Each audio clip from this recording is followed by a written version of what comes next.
শারদীয়া দুর্গাপুজোয় কুমারী পুজো হলো এক অপরিহার্য অঙ্গ। আর এই পুজোর মূলে রয়েছে মহাশক্তিরই সাত্ত্বিক ভাবের আরাধনা। তন্ত্রশাস্ত্রে আছে যে মহামায়া বিশ্বব্যাপিনী মহাশক্তি রূপে থাকলেও নারীর মূর্তির মধ্যে সমাধিক প্রকাশ দেখা যায়।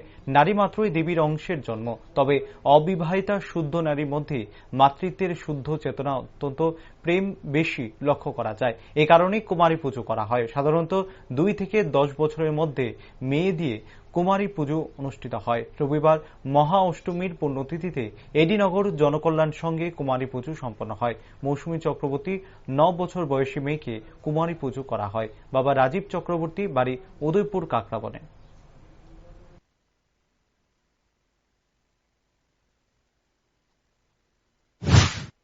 কুমারী পূজার ব্যবস্থা করেছি এবং আমরা রামকৃষ্ণ মিশনের মতে আমরা কুমারী পূজাটা অনুষ্ঠিত করতে চলেছি এবং কুমারী মা আমাদের থেকে উদয়পুর থেকে আমরা ব্যবস্থা করেছি এবং কুমারী মায়ের বয়স 9 বছর প্লাস এবং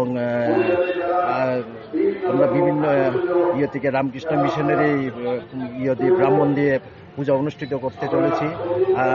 আজ সকাল 7টার সময় কুমারী পূজা শুরু হয়েছে, এখনো কুমারী পূজা চলছে এবং আরো কিছুক্ষণ সময় লাগবে এবং এই কুমারী পুজো উপলক্ষে আমরা পাড়া প্রতিবেশীদের এবং ব্যাপক প্রচার করা হয়েছে।